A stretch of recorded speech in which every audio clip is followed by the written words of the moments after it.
Gente, dia 1º foi aniversário do golpe militar. E eu perdi a oportunidade de comprar. Eu perdi a oportunidade de contar uma história pra vocês.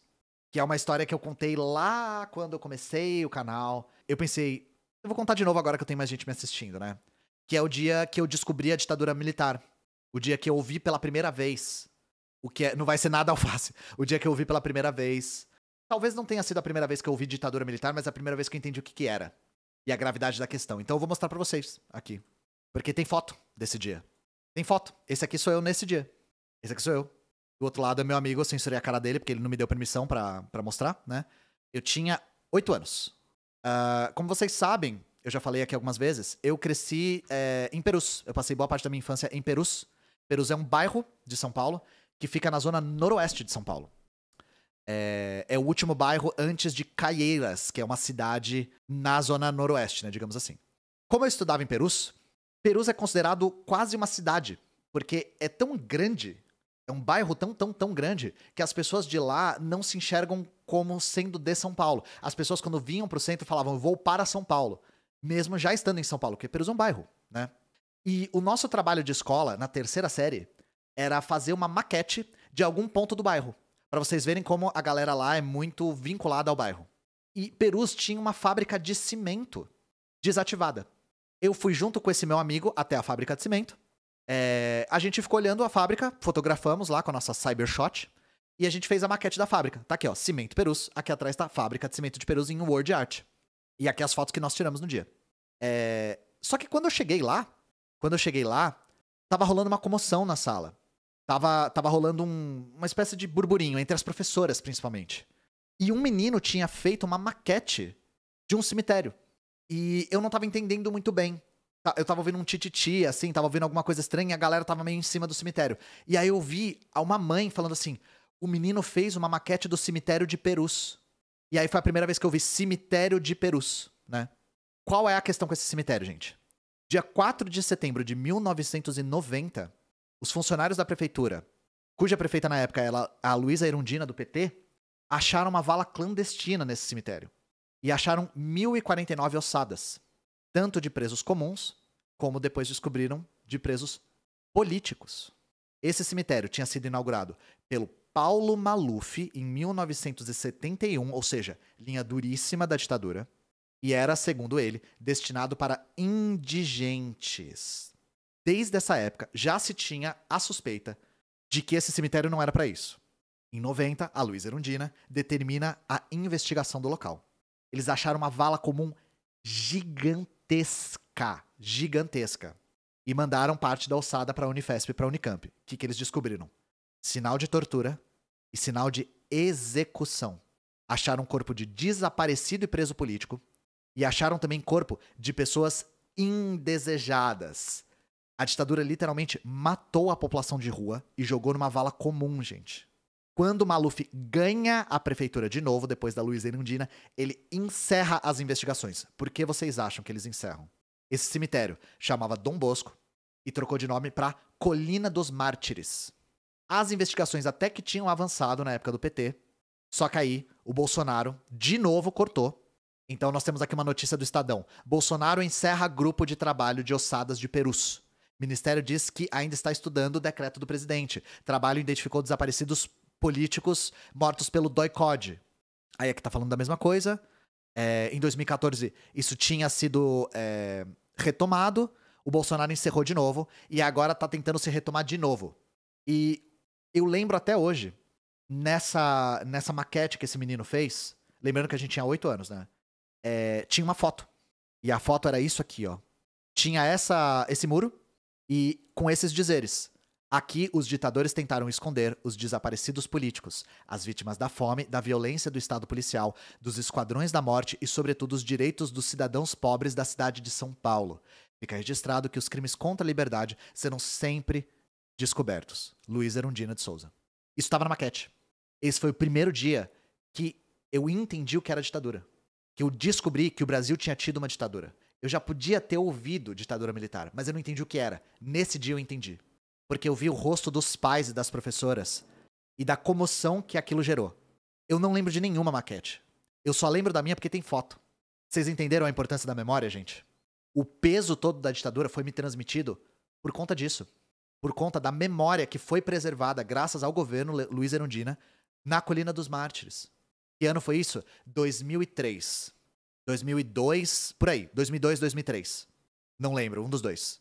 Essa história que eu queria contar pra vocês é sobre como eu cheguei em contato com isso, né?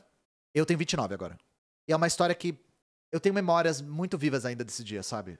Não sei por que isso. É aquelas coisas que ficam na nossa cabeça. E Perus tinha muito de um sentimento de bairro unido, assim.